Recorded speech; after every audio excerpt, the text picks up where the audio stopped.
première chose, déjà, il te rappelle la problématique juridique. Heureusement, parce que là, en lisant ça, ça te permet de savoir si tu as bien posé ta question, en fait, tout simplement, puisqu'il te la reformule. Ensuite, quand tu descends, il te fait un cadre général, il te rappelle mission et pouvoir du CSE en matière de harcèlement. On sait qu'effectivement, ça rentre clairement dans leur prérogative. Tu peux continuer à descendre. Il nous explique évidemment les spécificités du CSE, ses prérogatives en matière de prévention. Et là, consultation obligatoire, il déroule. Il te parle du droit d'alerte, de l'information consultation régulière en matière de prévention. Mais nous, alors on va quand même s'arrêter 2 secondes juste pour montrer ce que tu évoquais, Dominique, il y a quelques minutes. Donc là, les questions de travail de nuit et de prévention, on est en plein sur le domaine de la prévention du CSE.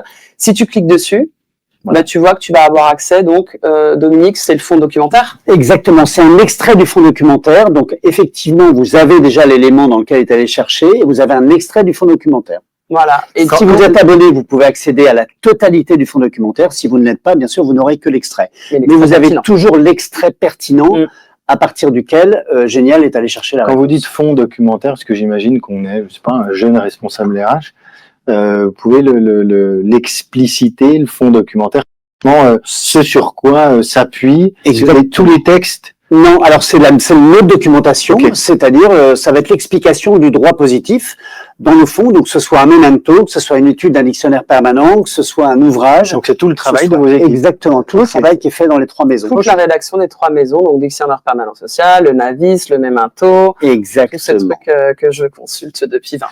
Et je voulais juste apporter quand même une précision sur Génial, c'est, vous l'avez vu, la rapidité de la réponse. C'est-à-dire que vous tapez la question, la réponse est quasiment instantanée. Oui, j'ai même pas le temps je voulais meubler, moi. Je trouvais ça sympa de meubler. Même pas le temps de meubler. J'ai pas le temps. Alors, on regarde, on déroule un petit peu. Donc, application au cas posé, c'était pour nous expliquer finalement tout ce qu'il vient de dire sur les obligations. Moi, j'adore la phrase parce qu'en fait, c'est pas ce que j'ai répondu en première intention. La direction n'a pas l'obligation légale de consulter formellement le CSE à chaque signalement individuel de harcèlement.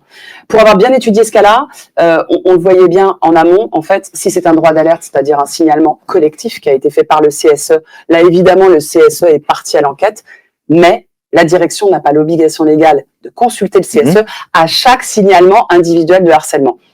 Je pense que ça, honnêtement, c'est hyper important parce qu'il y a toujours une forme de panique quand le harcèlement arrive, parce qu'on en parle énormément, et quand on a le moindre signalement, on se fait une montagne de l'enquête qui est nécessaire, de la consultation du CSE, et puis finalement, du coup, de parler énormément d'un événement sur lequel on n'est quand même pas encore très sûr de ce qui se passe. Et là, c'est bien écrit. C'est bien écrit. Et si tu veux bien, moi, il y a évidemment une conclusion, dans un langage soutenu juridique, mais il le sait, moi, Flaubert, ce que j'adore, c'est... Ton péché mignon. Oui, à chaque fois je le fais, et je le fais tout le temps, je clique sur langage courant, parce que Génial, c'est fabuleux en termes d'obtention de réponses sourcées, détaillées, tu cliques et tout, mais il y a aussi beaucoup de gens qui vont l'utiliser parce qu'ils ont besoin d'une réponse ultra rapide, hyper compréhensible, voire ils sont au téléphone. Enfin, moi je vois les gens avec lesquels je travaille, parfois la question arrive au téléphone, on a envie de pouvoir y répondre de manière quand même assez ciblée. Et moi, ce que j'aime... Là, c'est le cas du DRH ou de la DRH qui se dit, OK, je veux quelque chose qui est pas spécialement juridique poussé, mais je veux avoir... Je veux comprendre, voilà, je veux lire un texte de quelques lignes sans rentrer dans du juridique. C'est exactement ça. Okay. Je peux remonter un tout petit peu, que je suis sûr qu'on est bien sur... voilà, analyse juridique. Et quand tu descends...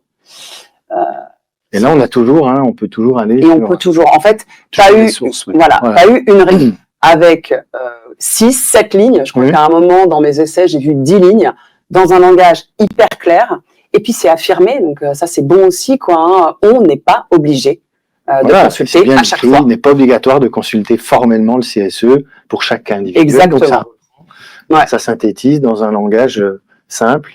Exactement. Pour aller droit au but. Et ça vraiment pour moi en tout cas, c'est une fonctionnalité qui est essentielle. Alors, évidemment, pas quand tu rédiges des pas quand tu dois rédiger super long. Après c'est autre chose. Mais par contre, voilà, quand tu es dans de la réponse rapide, la fonction langage courant, C'est mon péché mignon, tu l'as bien dit. Et le langage courant peut être utilisé par un RH opérationnel qui n'est pas forcément juriste. Exactement. Et qui effectivement a besoin de cette réponse un peu rapide. Oui, et ce que je dirais, c'est que même si lui, parce qu'il y en a quand même beaucoup qui touchent leur bille au niveau juridique, mais quand il va vouloir s'adresser à un opérationnel, au manager de proximité, avoir ce langage courant pour pouvoir utiliser ces termes-là et faire grosso modo un copier-coller, s'adapter, ça simplifie. S'adapter à ton opérationnel, c'est exactement. Ouais.